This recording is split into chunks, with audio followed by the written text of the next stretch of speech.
વડોદરા શહેરમાં જે લારી ધારકો છે એનો અનોખો વિરોધ સામે આવ્યો છે।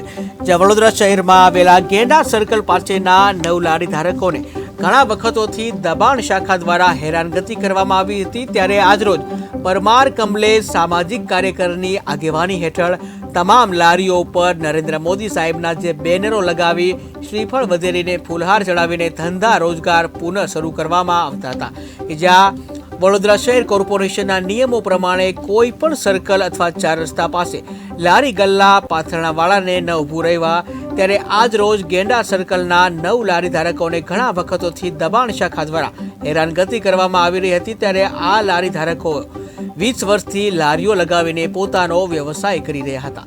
આજરોજ ગેંડા સર્કલથી 500 મીટર છોડીને ફરીથી તમામ લારીઓ પર અનોખી રીતે નરેન્દ્ર મોદીના બેનરો લગાવી ધંધા રોજગારને પુનઃ શરૂઆત કરવામાં આવી છે।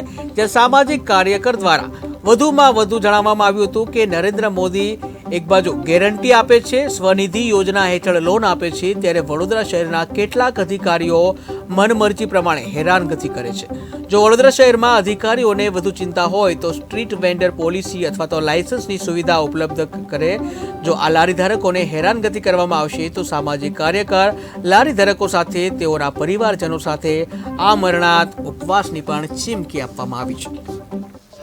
વડોદરા શહેરની અંદર આવેલ જે ગેંડા સર્કલ પાસે આ 9 લારી ધારકોને સતત 3 મહિનાથી પુષ્કળ પ્રમાણમાં દબાણ શાખા સાથે જે આસિસ્ટન્ટ કમિશનર સાહેબ જે તુવેર સાહેબ છે તેઓ દ્વારા હેરાન પરેશાન કરવામાં આવી રહ્યા હતા। ખાસ કરીને વડોદરા શહેરની અંદર સ્ટ્રીટ વેન્ડર પોલિસીનો અમલવારી થતી નથી। સાથે જે કહેવાય છે કે આ 9 લારી ધારકોએ તો શું ગુનો કર્યો છે સમજાતું નથી, એટલે વારંવાર જ્યારે કહેવાય છે કે આ લોકોને હેરાનગતિ થતી હતી, 7 થી 8 વાર આ લોકોની લારીઓ પણ ઉઠાઈ ગયા હતા અને આ લોકો દંડ ભરીને છોડાવ્યું હતું। એટલે ખાસ કરીને આજે માનનીય વડાપ્રધાન સાહેબ સ્વનિધિ યોજના હેઠળ લોન આપી રહ્યા છે, સાથે મોદી સાહેબ જે ગેરંટી આપી રહ્યા છે, ત્યારે જે કહેવાય છે કે અહીંના સ્થાનિક જે કહેવાય છે અધિકારીઓ આ લોકોને કંઈક ને કંઈક રીતે હેરાનગતિ કરી રહ્યા હતા। એટલે આજે ખાસ કરીને માનનીય વડાપ્રધાન સાહેબનો અમે લોકોએ ફોટો લગાવી અને આ લારી ધારકોને અહીંયા આગળ સ્વરોજગાર મળે એ હેતુથી કાર્યક્રમ કર્યો હતો। અને આપના મીડિયાના માધ્યમથી અમે એક અપીલ કરીએ છીએ કે વડોદરા શહેરની અંદર અવારનવાર દરેક વિસ્તારોની અંદર દબાણ શાખા દ્વારા હેરાનગતિ કરવામાં આવે છે, તો ખાસ કરીને માનનીય વડાપ્રધાન સાહેબ આ તમામ अधिकारियों ने सूचना आपे અને આ લોકોને લારી ધારકોને ન્યાય મળે ને લારી ધાरकों ने रोजगार મળે। बस हमें धंधा करने दिया जाए, हमें परेशान ना किया जाए, यही हमारी हाथ जोड़ के।